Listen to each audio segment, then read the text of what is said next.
Want to start back reading on the Kabbalah Secrets that Christians Need to Know by D.N. Loper.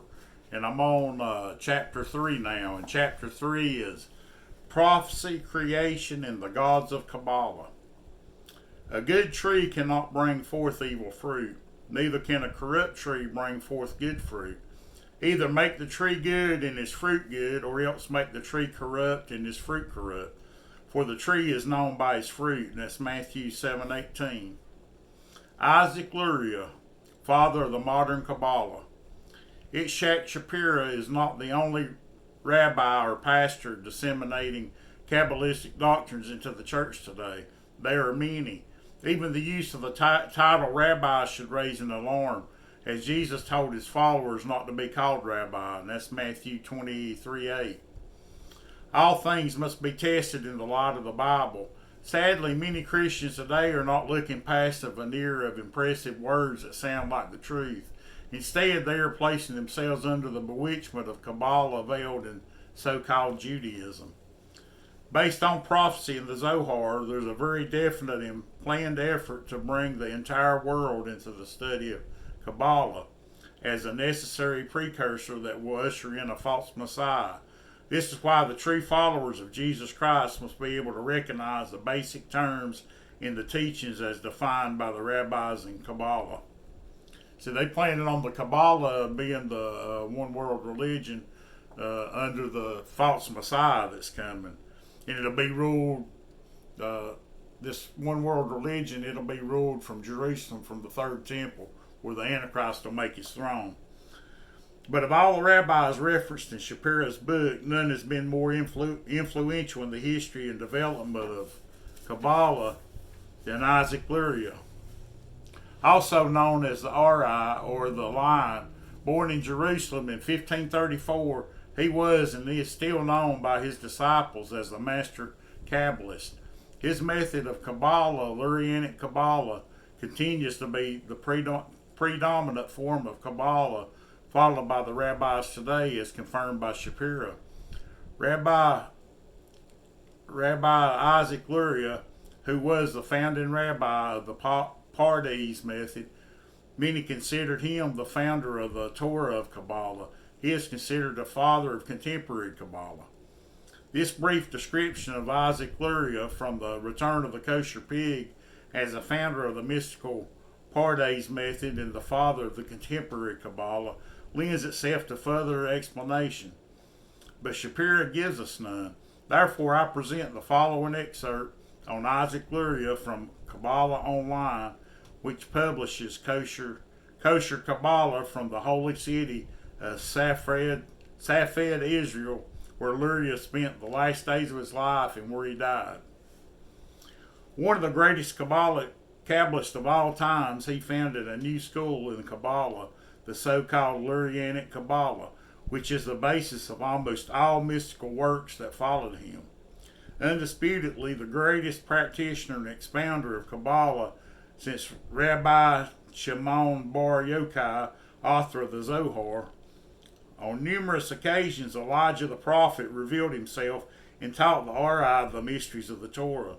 Every night his soul ascended into the heavenly realms. Troops of angels would greet him to safeguard his way, bring him to the heavenly realms and the heavenly academies. These angels would ask him which academy he chose to visit.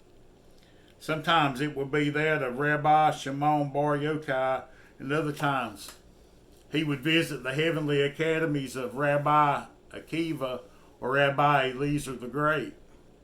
On occasions, he would also visit the heavenly academies of the ancient prophets in 5330, after he had attained an extremely exalted rung of holiness in Egypt.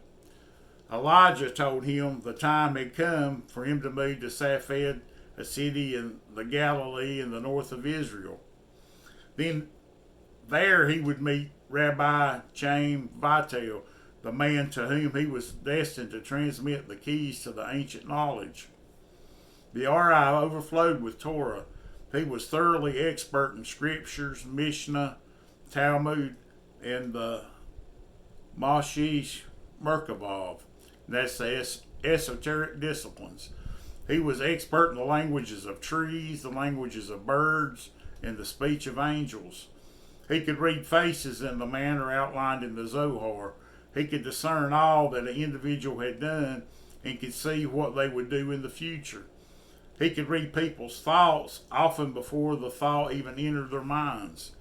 He knew the future events and was aware of everything happening here on earth and what was decreed to happen in heaven. He knew the mysteries of Gilgal, that's reincarnation, who had been previously and who was here for that time.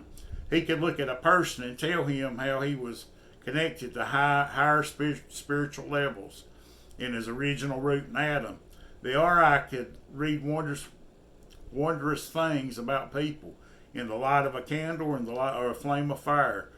With his eyes he gazed and was able to see the souls of the righteous, both those who had died recently and those who had lived in ancient times. Together and from these departed souls he studied the true mysteries.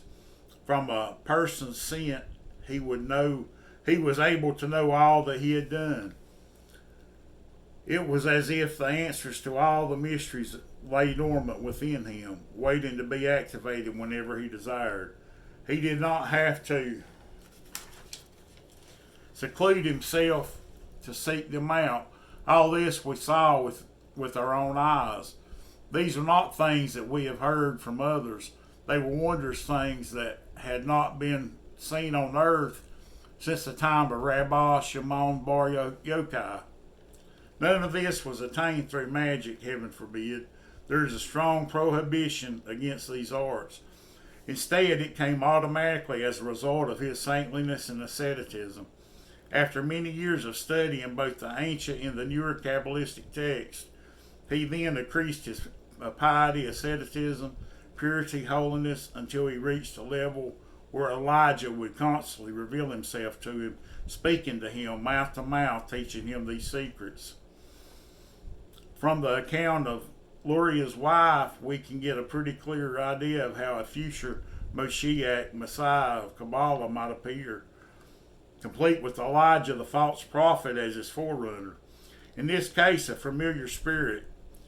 In fact, another authoritative source notes that certain allusions made to his disciples, suggesting that he, Luria, believed himself to be the Messiah, the son of Joseph, destined to die in the fulfillment of his mission. Like Simon the sorcerer in Acts chapter 8, Luria's ability to perform signs and wonders greatly impressed his contemporaries, and his teachings continue to influence followers of Kabbalah today. The Kabbalah Sephirot tree of knowledge and its roots. As seen in The Return of the Kosher Pig, Shapira has provided extensive references to the heavenly journeys of the rabbis by way of mystical meditation and angelic encounters that resulted in strong delusion. And on page 206, he has included an illustration of the Sephirot tree. In Kabbalah, the Sephirot tree is referred interchangeably as the tree of life and the tree of knowledge of good and evil. It is the bridge connecting heaven and earth and represents men's ascent by degrees of knowledge back to the paradise that was lost and ultimately to his own divinity before the fall. Shapira refers to the Sephirot tree of knowledge and its relation to Yeshua multiple times in his book. Describing the role of Messiah as the last Redeemer, he states, "He will serve as a connector between the heavens and the earth by the spark of life." Quoting again from mystical Jewish sources, Shapira then attempts to show that the female sphere of Bina on the Sephirot tree is a manifestation of Yeshua, the Son of God. In his explanation of the 10 Sephirot as the 10 manifestations of God, Shapira states the following. The left side of the 10 manifestations represents the feminine attributes, while the right side represents the masculine attributes. The feminine manifestation of God represents the part of God that we can see and remain alive. Hashem reduced himself to the middle point or middle pillar during creation, amazingly. The middle pillar is referred to as the Messiah himself, as the Bina, or the Son of Yah. The responsibility of the middle pillar, the mediator, is to join heaven and earth together, called in Judaism connection of the worlds. The last Redeemer is known as the Bina, the Son of God, Elion, the one from above, the firstborn, and as a bull. Contrast these statements of Shapiro with those of 33-degree Freemason and occultist Manly P. Hall. The Sephirotic tree consists of 10 globes of luminous splendor, arranged in 3 vertical columns and connected by 22 channels or paths. Analogous to these first 32 degrees of Freemasonry, which elevate the candidate to the dignity of a prince of the royal secret. Ammi, the Great Mother, is the name by which Bina, or the third Sephirah, is generally known. According to the mysteries of the Sephiroth, the order of the creation from Ein Sof, that nothing in all, Ein Sof corresponding to Kether, the crown of the Sephiroth, gives birth out of himself to the 9 lesser spheres. From the eternal and ancient androgyne, Kether, come forth Chakma, the great father, and Bina, the great mother, and the first male and first female, the prototypes of sex. As a master mason and mystic, the Manly P. Hall understood the secret teachings of Kabbalah, revealing in riddles those mysteries related to cosmology, the origin of the universe, and the God who rules him from the top. From the top Sephiroth tree, Ein Sof. In Kabbalah, the concepts of creation, the fall of man, redemption, especially the coming Messiah, are vastly different from the biblical view. And Shapiro introduces his readers to many of these cryptic ideas. Based on his wide scope of rabbinical knowledge, Shapiro must also know the diametrical opposites of Christianity and the Kabbalah. Therefore, whatever connections he's trying to make between Jesus Christ and the Messiah of Kabbalah are simply not there. According to the Zohar, the main book of Kabbalah, the God who created the universe is not God Elohim of Genesis 1:26, but Ein Sof, an infinite, formless, unknowable force. Ein Sof, also spelled Ein Sof, may be defined as the supreme deity, the eternal state of being, the absolute not being, without substance, essence, or intelligence, the most ancient of all ancients.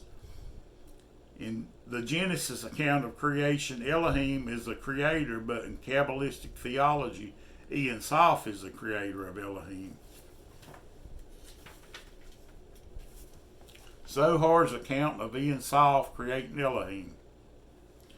Now the pillars stand firm, the building flash, the creation of Elohim. This is the Zohar's name for the first impulse of emanation proceeding from Ein Sof. The infinite through Keter, one spark of pure aurora emerged from Keter, the aura of Ein Sof, the creation of Elohim. Because that when they knew God, they glorified him not as God, professing themselves to be wise, they became fools, who changed the truth of God into a lie, and worship and serve the Creator more than the Creator. That's in Romans 1:21 and 22 and 25. Ein Sof is not the God of the Bible, but the God of the Jewish mystics and sages. The same mystic sages that Ishak Shapiro praises in the Return of the Kosher Pig. Gershom Scholem was the first professor of Jewish mysticism at Hebrew University of Jerusalem and wrote volumes on the subject of Kabbalah. In his book, Kabbalah, Scholem relates that Ein Sof and the Sephiroth are not differentiated. There is a unity between the Creator and his creation, a oneness between the Emanator and the Sephiroth that cannot be known to the uninitiated. In Kabbalah, God is immanent within creation, Scholem notes. The Sephiroth do not constitute intermediary beings, but are God himself. As a professor of mysticism, Scholem admitted that the system of Kabbalah cannot be explained in a simple and straightforward fashion. In Kabbalah, the Sephiroth and the doctrine of divine unity represent a new plane of mystical experience and contemplation that can be fathomed only in the practice of practice of mystical meditation. More importantly, Gershom Scholem observed that despite the wide range of traditions used in approaching mystical Judaism, the symbols and ideas of Lurianic Kabbalah have dominated Kabbalistic thinking from the 17th century until recent times. Many Christians today assume that Jesus Christ and the awaited Mashiach of Judaism are one and the same. Therefore, it is important to understand the Kabbalistic doctrines of the fall of man and redemption, as these remain the central messianic themes in rabbinical Judaism today. These esoteric ideas were kept hidden for hundreds of years, but are now being released on a global scale according to a prophecy in the Zohar. In the 600th year of the 6th millennium, 5600 equals 1840 CE, the gates of wisdom above, Kabbalah, together with the well springs of wisdom below, science, will be opened up, and the world will prepare to usher in the 7th millennium. And that's in Zohar Ba Yira 117a. What was forbidden to investigate and to expound upon the day before now becomes permissible the day after. This is because the gates of human understanding below have opened up as a result of the steady increase in divine revelations above. And this is the as above, so below that you hear, to make the people on heaven like the gods in heaven, on earth as the gods in heaven. But anyways, until the time prior to the dawn of the Industrial Revolution, it was forbidden for Jews to learn the secret of Torah unless they understood the whole of the Talmud. Many secrets of Torah are embodied in a volume known as the Zohar, which contains these traditions. The teachings of this book were withheld for 1,000 years with a prophecy that at a time when required it would be revealed. These secrets have been whispered and articulated more and more loudly by the rabbis of Lubavitch, that's Chabad Lubavitch, within the information a Jew can soar into the heavens. And right here's a picture of the tree of life, the Sephiroth tree, and all of them right there represents different parts of God or different gods and goddesses. Every true Christian knows and believes that Elohim, the Creator in Genesis, is God, and that Jesus Christ is God, the Word made flesh, John 1:14. But as we have seen, one of the secret teachings of Kabbalah is that Ein Sof, through Keter, created the biblical God, Elohim. Again, Ein Sof is a Kabbalistic conception of the God who sits above the Sephiroth tree. The following quote explains, the hidden infinite aspect of God is called the infinite, Ein Sof, without N. The name was understood as the proper for the hidden aspect of God. The Sephiroth, not Ein Sof, is the God of the Bible. Therefore, a Kabbalistic can justifiably claim that Ein Sof is nowhere mentioned in the Bible. The Bible refers only to the Sephiroth, the knowable God, and the hidden God. Bearing in mind that Itshak Shapira says Yeshua is the created Bina in the Sephiroth tree of Kabbalah, we will look at the core doctrines of mystical Judaism found within the Lurianic Kabbalah. According to Isaac Luria, Ein Sof emanated from himself 10 spears or vessels or lights called Sephirah, regularly for Sephiroth. These first was Keter, the crown, the androgynous God who is both male and female, also known as Adam Kadmon. Because Keter is both male and female, the right side of the tree represents the masculine potencies of God, while the left side represents the feminine aspects of God. The remaining 9 Sephirah spheres emanate from Keter through a process of mystical sexual union known as Hieros Gamos, the holy union of male and female powers. The synthesis of male and female is esoterically communicated in the union of the 2 triangles forming the 6-pointed star, and a occult symbol whose meaning is known and understood by those initiated into the secrets of Kabbalah. Since Keter is androgynous, the first two spheres, or Sephra, emit from him. These are Hakma and Bina, located just below the Keter. At this point, it should be clear that Jesus Christ is not Bina, the result of androgynous sexual union in the creation of Ein Sof. In this evolving process, Keter, Hakma, and Bina form a trinity from which emanates or gives birth to Hesed, male, and from Hesed emanates Jervara, female. The next union, Helios Gamas, then produces Teferet. The mystical sexual union of the Sephri continues all the way down to Malkut, which also spelled Malkuth, the lowest sphere on the Sephirot tree. Malkut means kingdom in Shekinah, and whereas all the other Sephra are located in the spirit world, Malkut represents the physical, material world in which we live in the Shekinah glory, or the dwelling of God. The word Shekinah is not found in the Bible. In Kabbalah, Shekinah is the first Sephirah to emanate from the Sephirot tree.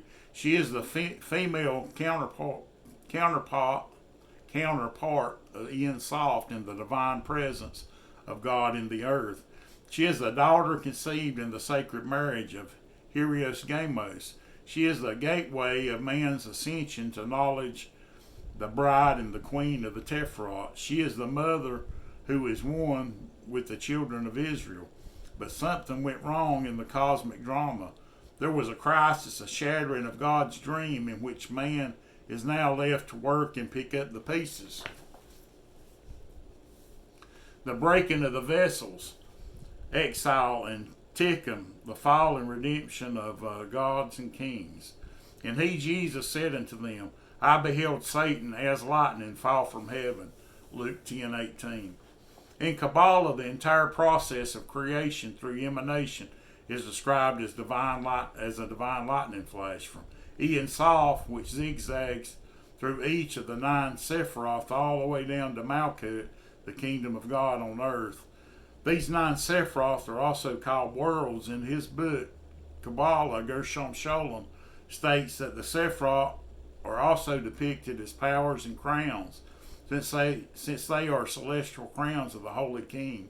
Through the lightning flash of Ein Sof, these crowns rise out of the sea of the abyss, revealing the unity of creation in the number 6, and symbolizing the reflection and union of the 2 triangles, the 6-pointed star from which comes the Egyptian maximum, as above, so below.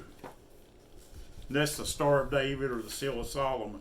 Here's some more pictures of here's a picture of the Sephiroth tree with the serpent on it.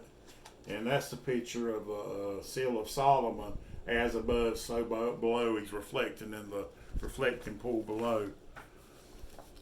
But the Ein Sof at first was feeling awe, and then made an absolute concentration into itself, which produced the abyss. The waters of crystalline chaotic sea. Each of these worlds has 10 powers or spheres.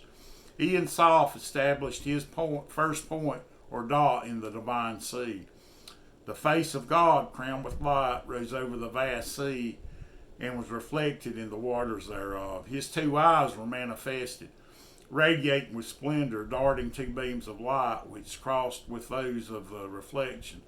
The brow of God and his eyes formed a triangle in heaven, and this reflection formed a second triangle in the waters. So was revealed the number 6, being that of universal creation.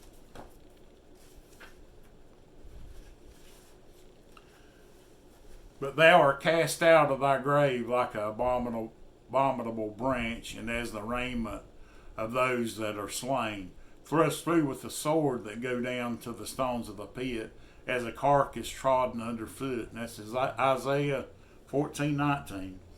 The Kabbalists say that in order to make room for creation, Ein Sof had to contract himself into a single point, making room for the worlds of the Sephiroth. This is called Tizutimzum. As a lightning flash descended, each sphere was formed, one after another, each serving as a vessel for receiving the receiving and containing the light.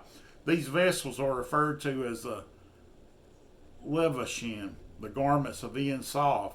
But the vessels could not contain the divine light, and this resulted in what Kabbalah calls the shivra, the breaking of the vessels.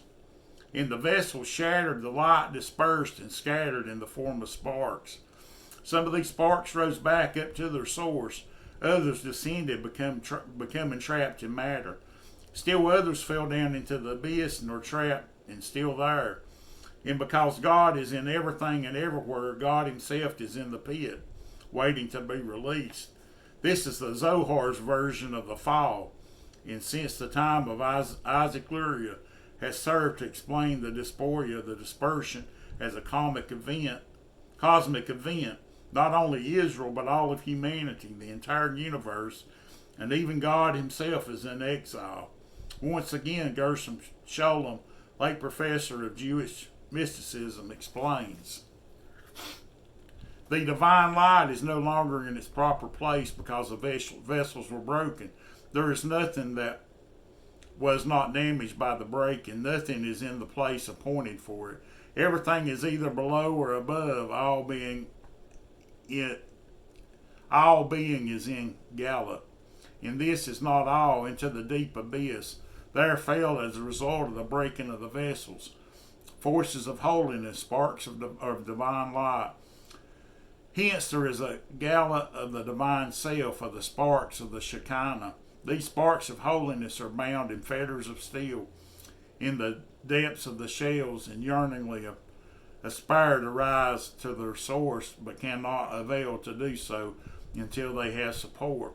So says Rabbi Hayim Vital, a disciple of Luria.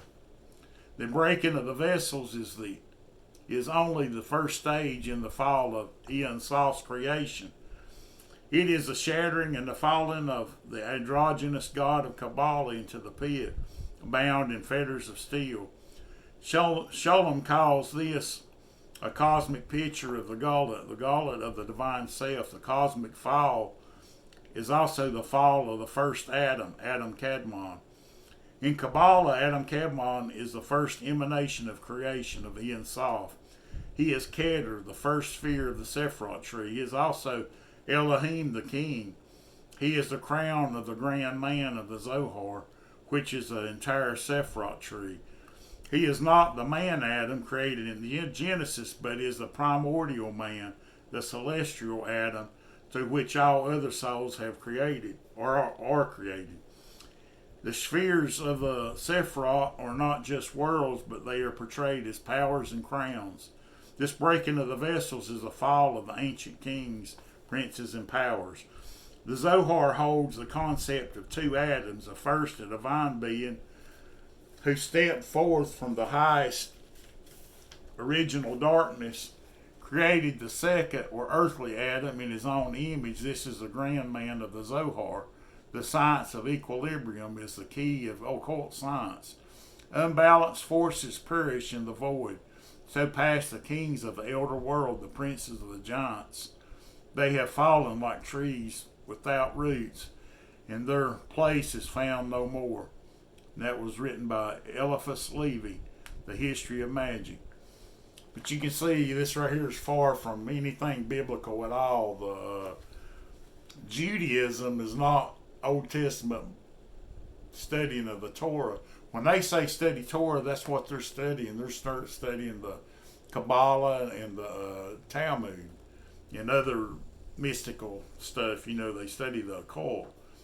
Eliphas Levi, he was a occultist, a Jewish occultist from way back, and he inspired a lot of what Aleister Crowley did. Aleister Crowley, he studied him. But all the occult of nowadays, Wicca, witchcraft, shamanism, all of that stuff, it all comes from the Kabbalah.